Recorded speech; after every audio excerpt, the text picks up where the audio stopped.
Justin Trudeau had hired a lawyer to try and shut up the leader of the opposition. Is that a normal thing for a prime minister to do, to file a lawsuit in defamation against the leader of the opposition? It sounds unusual to me, especially when the subject matter in question is something that is in a genuine public debate that the entire country is gripped by. Joining us now is a lawyer who once represented a prime minister, namely Stephen Harper. I'm talking about our friend Manny Montenegrino, the head of Think Sharp, and he joins us now via Skype. Hey, Manny, it's great to see you again. Welcome back. Nice seeing you, Ezra. Manny, I know that you carefully read the demand letter, the libel notice, I think it's styled as, by Julian Porter, who's a fairly accomplished defamation lawyer. And I know you've read the reply, which is more succinct, from Andrew Scheer's lawyer. What's your take on both documents? Why don't we start with the threat letter sent by Julian Porter? Well, I'll start even before that.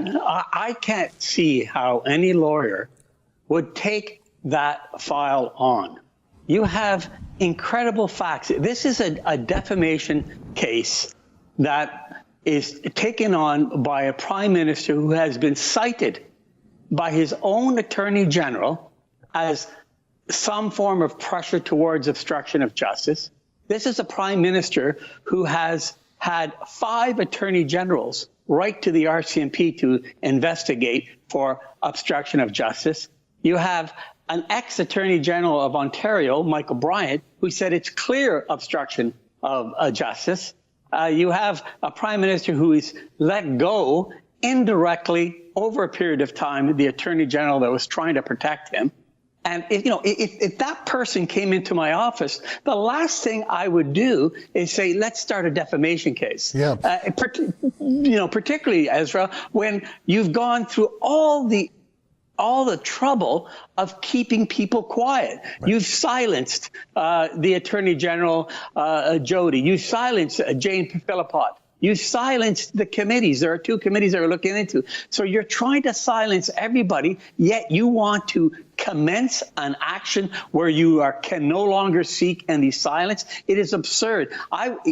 Ezra, you asked me a long time ago, what advice would you give to the Prime Minister? And my advice at that time was, whatever you're thinking of doing, do the opposite. Well, he's not taking my advice. I would have, if he came to my office, I would have said, you are not sending a libel or defamation letter to the official opposition when so much has happened since in the last 5-6 months. Right. It's absurd. Well, and that's the thing. Julian Porter is a fairly well-known defamation lawyer. It's really his specialty. I know, for example, I watched him work with Maclean's magazine on some very important defamation. He's sort of famous for that.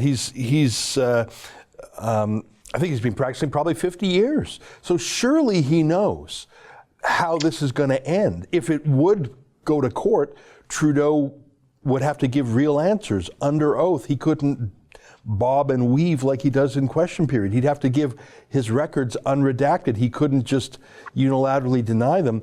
He would really be putting himself through a colonoscopy, to use a medical term. You're right. Where was Julian Porter to say, whoa, boss, I know you're mad, but we're not going to proceed? Well, that's what I think that's what he should have done. I have done that with the Prime Minister on one occasion a long time ago. Julian Porter, I believe, is 83 years old right now. I do understand that he's got a great reputation in this field. And sometimes lawyers do that. Sometimes it's about the lawyers and not necessarily about the client.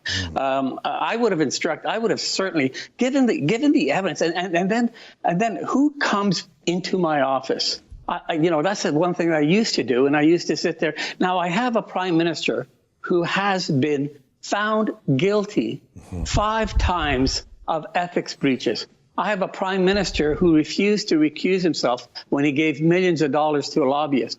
I have a prime minister who accepted a gift from a lobbyist equating to somewhere around $100,000 to $200,000 these vacations. He's been cited 5 times for unethical practice. He's been found guilty by the ethics commissioner. I have a prime minister who the ethics commissioner said, you are not credible in your assertion that the lobbyist or the Aga Khan is a family friend.